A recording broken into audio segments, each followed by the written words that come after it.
Bonjour à tous, c'est Yera Marie et aujourd'hui nous allons parler de comment aider quelqu'un qui est dans le deuil. Donc si c'est votre première fois, bienvenue sur ma chaîne.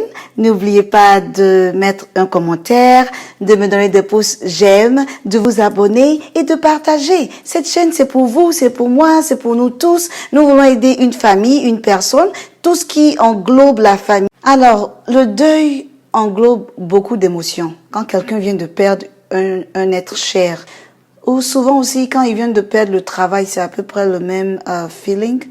Vraiment, moi, je pense pas que c'est la même chose, mais avec les petites recherches que j'ai fait, c'est ce que ça dit, hein, quand quelqu'un perd son boulot. Ça commence d'abord par un choc. La personne est choquée, la personne est sidérée. Et puis après, la personne devient en colère, la personne veut savoir pourquoi ça s'est passé, qu'est-ce qui s'est passé, et la personne après devient très triste, et après la personne commence à accepter la situation. Pour ceux qui sont religieux, pour ceux qui sont chrétiens, pour ceux qui parlent au Seigneur tout le temps, ils arrivent à surmonter certaines étapes un peu plus vite, parce qu'ils savent qu'à la fin, c'est Dieu qui donne, c'est Dieu qui reprend. Mais il y a d'autres personnes qui n'arrivent pas. Alors, cette vidéo nous donnera 3 petits conseils pour aider quelqu'un qui est dans le deuil, qui vient de perdre quelqu'un, qui est vraiment triste, dans le choc. Donc, premier conseil, quand vous arrivez là-bas, pardonnez. Soyez présent pour la personne. Écoutez la personne. Ça fait pas bien quand vous allez présenter vos condoléances à quelqu'un, vous êtes assis et la personne même qui vient de perdre son proche va aller chercher à vous donner à boire. Et vous êtes là, vous êtes sur votre téléphone, sur Facebook, sur Instagram, en train de parler, en train de rire, de faire.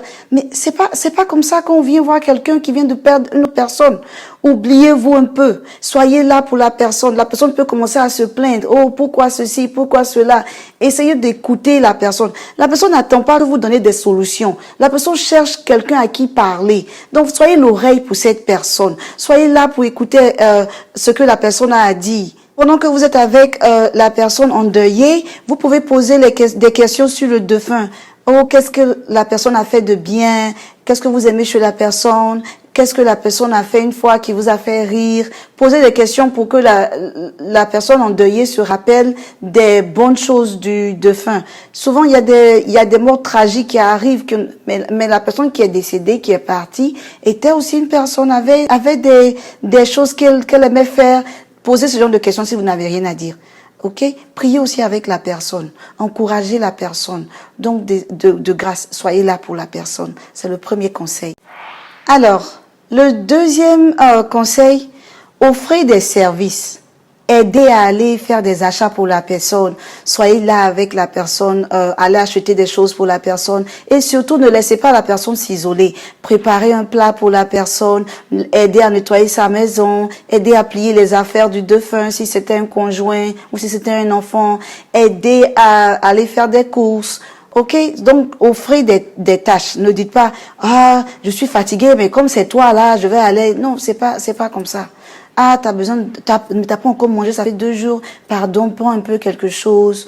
Vous venez vous asseyez avec la personne, vous essayez de lui remonter le moral en lui donnant quelque chose à manger, un peu d'eau. S'il y a des visiteurs qui viennent, vous pouvez être soyez là pour être le volontaire ou la volontaire pour servir les autres personnes à boire ou à donc, vous pouvez être une personne qui aide à servir, à manger, à boire, à nettoyer la maison, comme je le disais. C'est très important.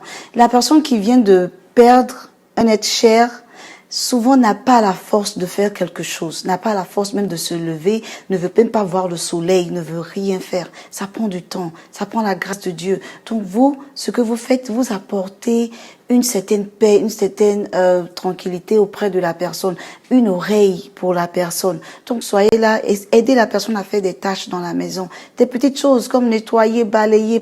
Troisième point, le troisième et dernier conseil, montrez de l'empathie. Soyez là pour la personne. Essayez de comprendre comment la personne fonctionne, comment la personne pense. Essayez de vous mettre à la place de la personne.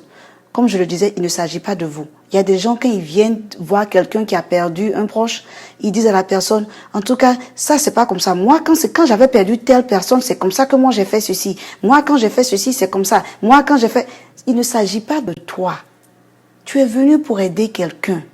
Donc, essaie de comprendre la personne. Enlève ton toit, dépose-le à la porte et sois là pour la personne. Montre de l'empathie. Montre que tu es là, que tu ne juges pas la personne. Ne t'assois pas là pour juger, pour dire mais c'est pas possible, pourquoi la personne... Non. Souvent, il y a des vérités que tu peux dire à la personne, mais avec douceur. Essaie de faire comprendre à la personne. Et souvent, la personne qui est en deuil peut être vraiment négative, méchante avec vous, parce que la personne est en train de dealer avec ses émotions. Elle vient de perdre un être cher. Donc, la personne peut être fâchée contre le monde, fâchée contre vous. Vous n'avez rien fait, mais la personne commence à crier sur vous. Non, je veux pas ceci. Tu m'emmerdes. Quitte ma maison. Je veux pas. Calmez-vous. Vous êtes venu pour donner un support à la personne. Ne dites pas, ah, moi j'ai tout fait, je suis fatiguée, elle veut pas m'écouter, oui, il veut pas m'écouter. Soyez là pour la personne. C'est un décès, c'est quelque chose qu'on ne planifie pas. Même quand des gens savent qu'ils ont un grand-parent de 105 ans qui doit décéder, malgré cela, ça fait toujours mal. C'est une étape qui n'est pas facile.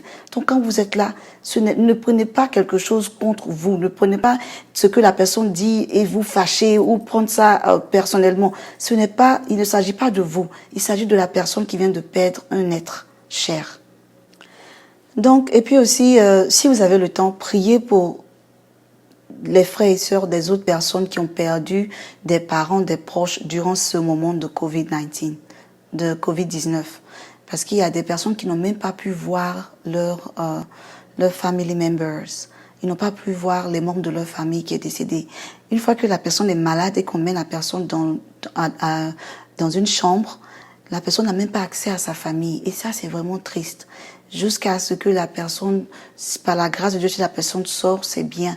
Si la personne ne sort pas, souvent même l'enterrement devient tout un problème. Donc, prions aussi pour ces personnes. Gardons ces personnes dans nos cœurs.